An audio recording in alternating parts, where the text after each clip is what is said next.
повторю еще раз, приносить в жертву российско-американские отношения в ходе внутриполитических событий в США, я считаю вредным, контрпродуктивным. Это происходит не первый раз. Вот практически, вы обратите внимание, проанализируйте все предыдущие избирательные кампании. Но все повторяется и повторяется. Я уже говорил, а потом еще нам на ухо шепчут: вы подождите, сейчас пройдет и все нормализуется. Но, знаете, даже не смешно уже. Но если кто-то хочет конфронтации, это не наш выбор, но, значит, проблемы будут какие-то. Нам будет. So the Russians have the RS-28 Sarmat rocket. It is so powerful it can destroy a landmass the size of Texas or France. The heavy liquid ICBM, nicknamed Satan II by NATO, can carry up to 15 multiple independently targetable re-entry vehicle or MIRV warheads, with each of them having a capacity of 150 to 300 kilotons, which can be separated from a bunch when it has to leave its target as programmed. It will fly to its target in excess of Mach 5, changing its trajectory according to the rate and height, so it cannot be intercepted by any missile defense system. It has been designed with stealth technology and can be fired undetected by radar. With an operational range of 17,000 kilometers, it can reach both coasts of the United States. Moscow is 7,850 miles from Washington, which the missile could easily reach. It travels at speeds that renders most missile defense systems useless and can carry a payload up to 10 tons and weighs 100 metric tons. The hypersonic aerodynamics of the vehicle make it very hard to intercept. Its launch preparation time is about a minute, which prevents it from being hit on the ground. It can deploy multiple trajectories to the North American continent, not just via the poles. This is due to the powerful engines and the large fuel load. It can employ suborbital trajectories and decoys, which reduces flight time and reaction time. And this is what we're being threatened with. This conflict in Syria, where the Russians are fighting ISIS, the IS, Islamic State, the folks who are in the caliphate, what we would consider to be the really, really bad guys. This is who the Russians are fighting. And we are going to march in there and erect a no-fly zone to stop them. And they're saying if we do this, there's going to be a war. And that Satan II is probably going to be involved. Let's reiterate. The RS-28 Sarmat rocket is so powerful, it can destroy the landmass the size of Texas or France.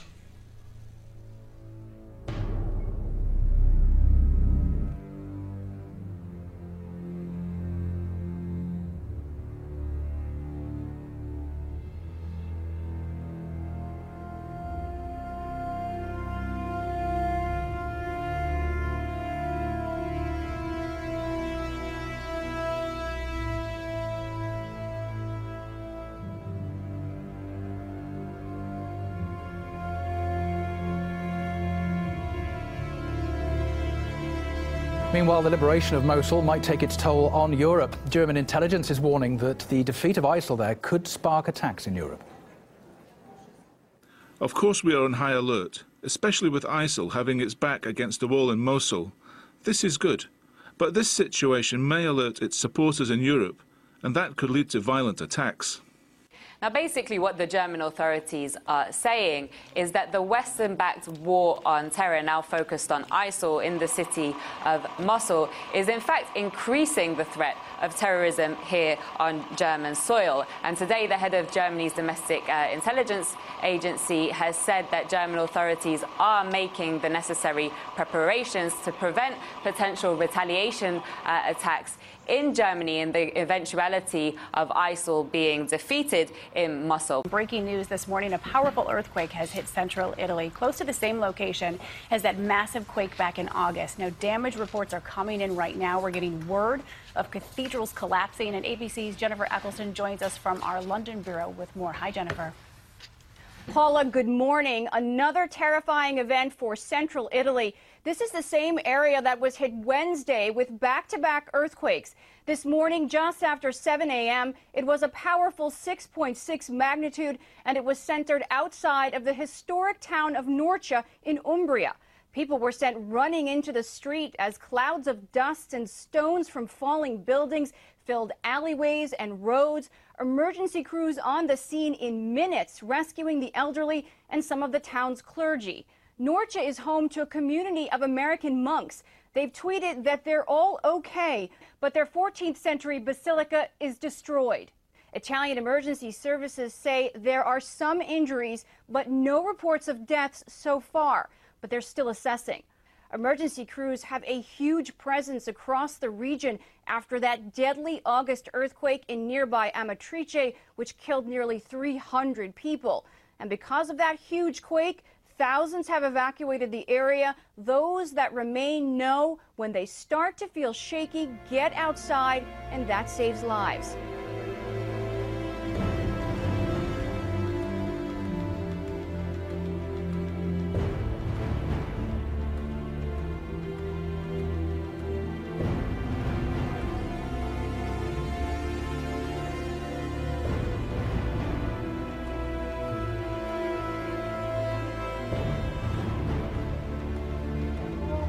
A booklet with guidelines on how to be prepared for a possible Russian invasion has been published by the Lithuanian Defense Ministry. The booklet includes practical advice, but also images of Russian tanks and weapons for civilians to recognize, and will be distributed widely. Lithuania shares a border with the Russian enclave of Kaliningrad. The FBI now has a search warrant to review whether newly discovered emails passed through Hillary Clinton's private servers. The messages were found on a laptop used by former Congressman Anthony Weiner. He is the estranged husband of longtime Clinton aide Huma Abedin. Former Attorney General Eric Holder and nearly 100 other ex-federal prosecutors and officials have signed a letter criticizing FBI Director James Comey.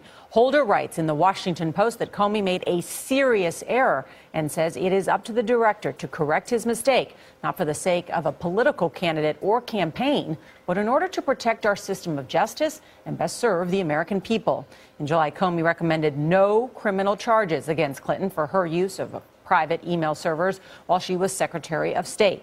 Jeff Pegues is outside FBI headquarters in Washington. Jeff, good morning.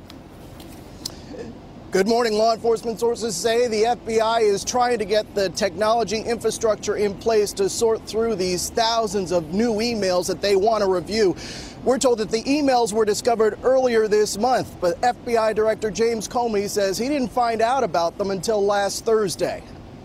Step back. Step back. CBS News has learned that FBI Director James Comey has been calling members of Congress who've demanded that he release more information about the review of the new emails. Comey is under fire for making the disclosure 11 days before the election. How are the voters, how is the public supposed to respond to this?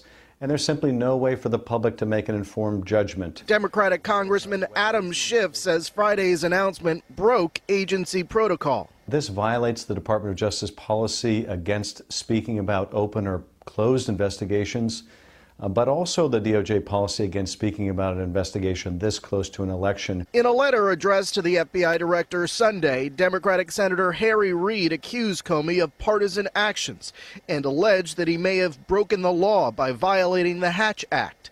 It bans most federal and some other government employees from participating in political activities that could help or hurt a partisan group or candidate in a partisan election. Investigators seized the laptop belonging to longtime Clinton aide Huma Abedin and estranged husband Anthony Weiner during a separate probe into Weiner's alleged communication with an underage girl. Against the guidance of Attorney General Loretta Lynch, Comey sent a vaguely worded letter to Congress Friday saying that he didn't know whether or not this material may be significant. CBS News has learned the FBI deliberated over whether to disclose the information. Officials debated whether they'd be accused of trying to manipulate the election by hiding the renewed investigation if criminal evidence was found.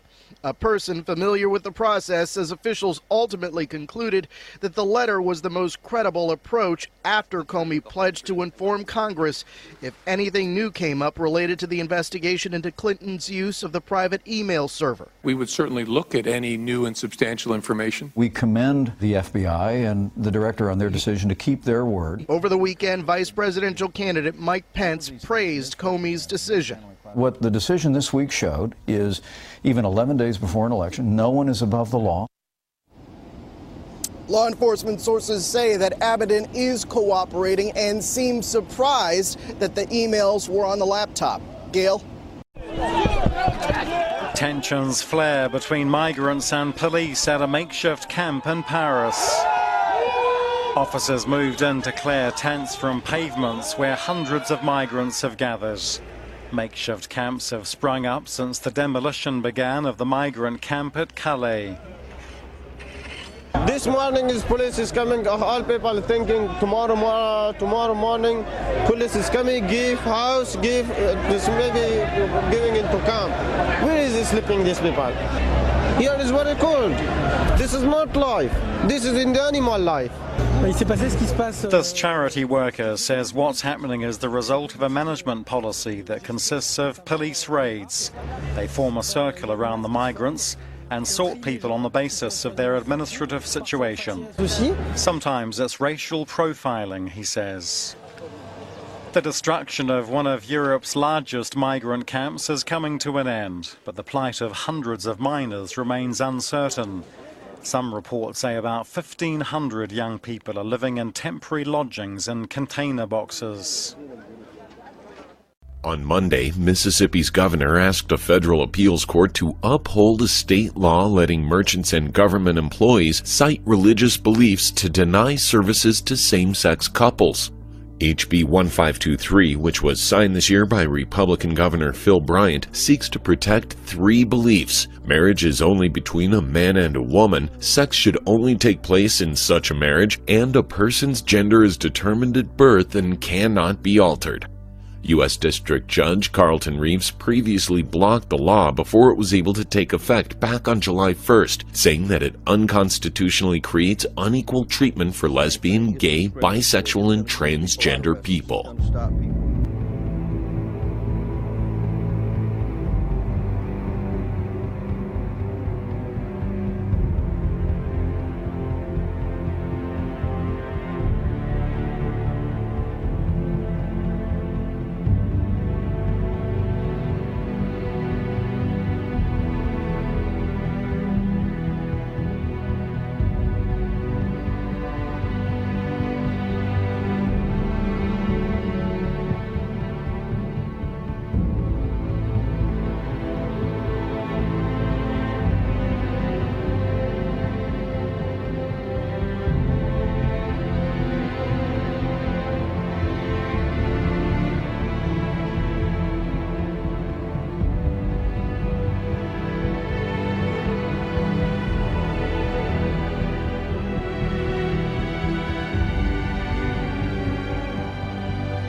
New details off the top at noon about last night's bomb threat scare at Fort Lauderdale Hollywood International Airport. Passengers on board a Spirit Airlines flight were forced to evacuate. CBS 4's Silva Harapetian is live at FLL to fill us in. Silva.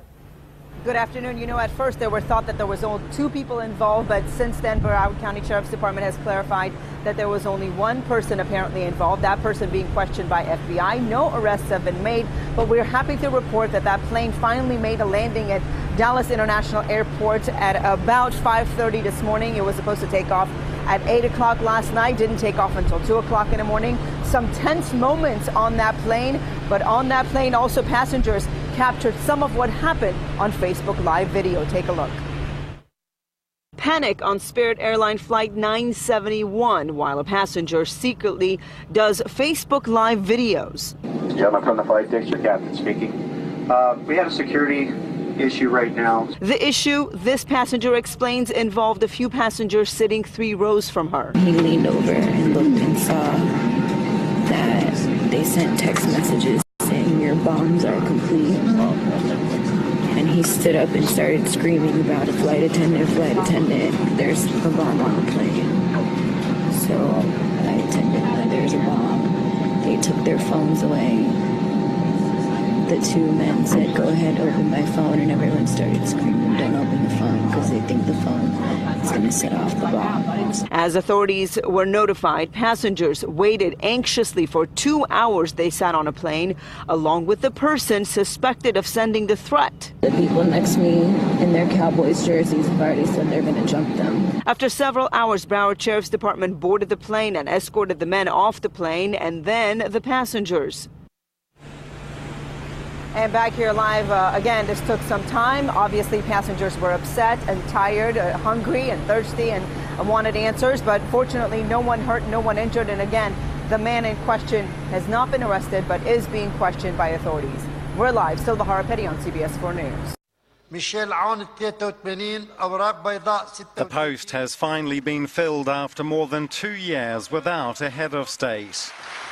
Ex-army commander Michel Aoun has been elected as the new president of Lebanon.